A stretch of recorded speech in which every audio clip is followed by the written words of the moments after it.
Ang mabuting balita ng Panginoon ayon kay San Lucas.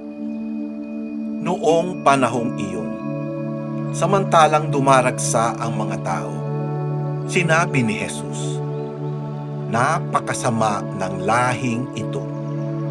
Naghahanap sila ng palatandaan mula sa langit, subalit walang ipapakita sa kanila maliban sa palatandaang inilalarawan ng nangyari kay Jonas. Kung paanong naging isang palatandaan si Jonas sa mga taga Nineve, gayon din naman magiging isang palatandaan sa lahing ito ang Anak ng Tao. Sa araw ng paghuhukom, titindig ang reyna ng timog laban sa lahing ito at sila'y hahatulan niya ng kaparusahan. Sapagkat nanggaling siya sa dulo ng daigdig upang pakinggan ang karunungan ni Solomon. Ngunit higit na di hamak kay Solomon ang naririto. Sa araw ng paghuhukom ay titindig ang mga taga Nineve laban sa lahing ito at hahatulan ng kaparusahan, sapagkat nagsisi sila dahil sa pangangaral ni Jonas. Ngunit higit na di hamak kay Jonas ang naririto." Ang mabuting balita ng Panginoon. Pinupuri ka namin, Panginoong Hesukristo. Sapagkat nagsisi sila dahil sa pangangaral ni Jonas.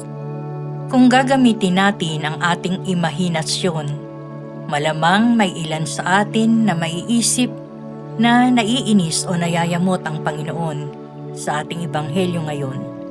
Nakaiinis naman kasi talaga ang mga nanghihingi ng tanda mula sa langit, pero hindi naman magawang baguhin ang pag-uugali. Naghahanap sila ng grasya ng Diyos, pero isinarado naman ang buhay sa kanyang grasya. Parang mga taong panay ang reklamo sa may kapal, kung bakit miserable pa rin ang kanilang buhay. Pero kung titingnang maigi, wala naman silang ginagawa para mabago ang buhay. Mas inuuna pa ang bisyo kaysa pagnilayan kung ano ba ang dapat baguhin sa sarili para mabago din ang buhay. Ngayong panahon ng Kwaresma, hindi lamang tayo inaanyayahang magsisi sa kasalanan. Itinuturo rin ng panahong ito na pagbutihin pa natin ang mga bagay na naayon sa kalooban ng Diyos. Kung madasalin na, dagdagan pa ang oras sa pagdarasal. Kung mapagpasensya na, lalong habaan ang pasensya.